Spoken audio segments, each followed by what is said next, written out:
Okay, my name is Sebastian van As, and I'm the head of the trauma unit at the Red Cross War Memorial Children's Hospital, and I'm also the chair of ChildSafe South Africa. Children who are shot by firearms are very different from adults, because adults who are shot are usually shot on purpose. And children, the vast majority of children, they were not the intended target of the gunshot. It was just there was a battle between people with firearms. So bullets were flying through the community, and children are hit more or less accidentally. So they call another word is stray bullets. So they are caught in crossfire.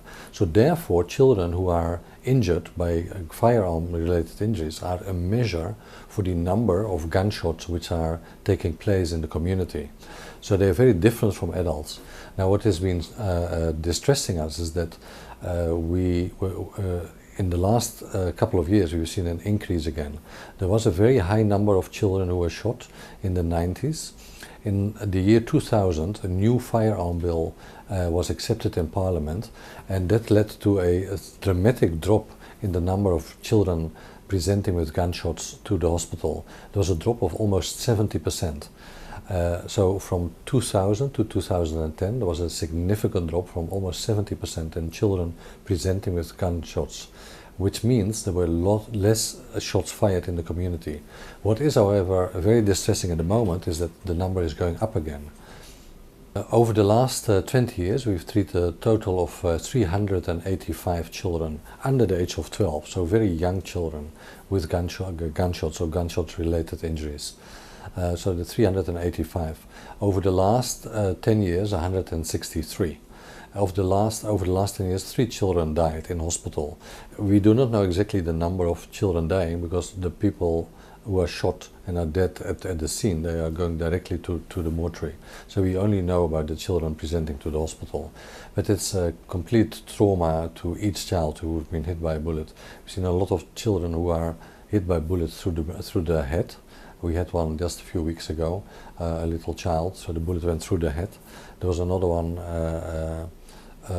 who was shot through the abdomen, and besides that it was going through the stomach, it was also going through the spinal cord.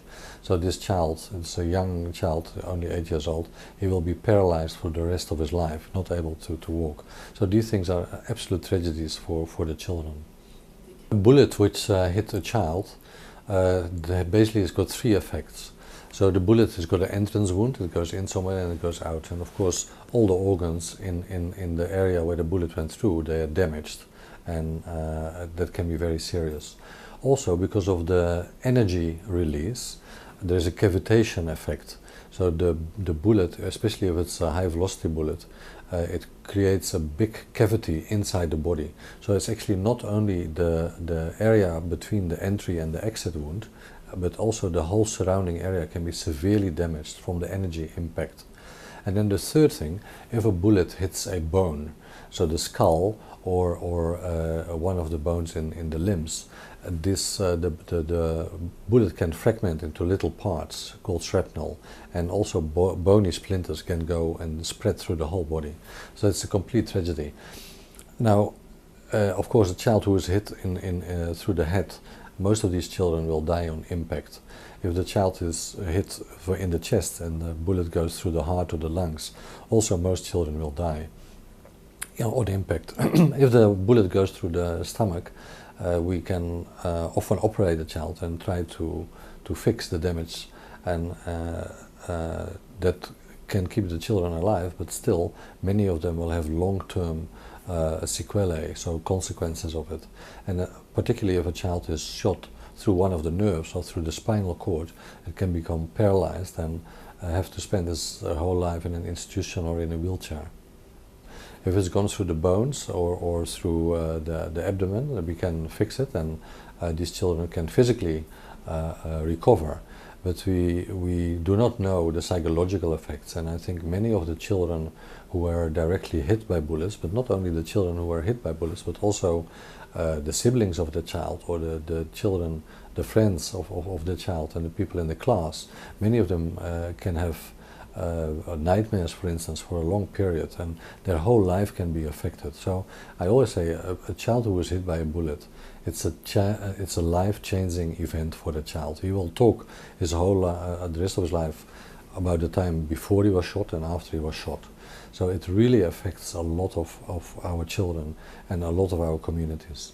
The majority of children who are hit in crossfire are hit in areas where there are gangs, because most of the firearm related injuries occur there, because the gangs are the ones who are having the guns, and they shoot at each other. And you must imagine, if you are a 6-year-old child and you hear some strange sounds outside, they're inquisitive, they want to know what's going on, so they run outside the house and see what's happening, and then they're hit by these bullets. So it's the so-called gangland. So we've seen in the last month, we've seen a large number of gunshots coming from West Bank, one of the informal townships, and it's all the areas where the gangs are active. And I think most of the gunfights are fights between the gangs for turf. So territorial fights. The majority of people living in Africa are children. In South Africa, we've got approximately 20 million children under the age of 18, and it's really a task. We cannot make the children responsible for what is happening in our community. So, if we tolerate a community in which gangs are active, then we also have the chance that our children are hit by these gangs or by these gangsters. And I often hear people saying that there are gangsters living or moving into the community. But gangsters are part of the community. And if you go in any community, people know who are the gangsters. The families are known. And if we tolerate this, then of course we must accept the fact that it can go dramatically wrong. So as a society, we really have to change, and we have to put our children first. And I often mention Nelson Mandela in his speech in Parliament, the first speech in Parliament in 1994. He says there's no better way to measure how your society is doing as looking at how well children are doing. Now, our children are dying from gunshots, so we are not doing well at all. And I think he would be very unhappy if he would be aware of it.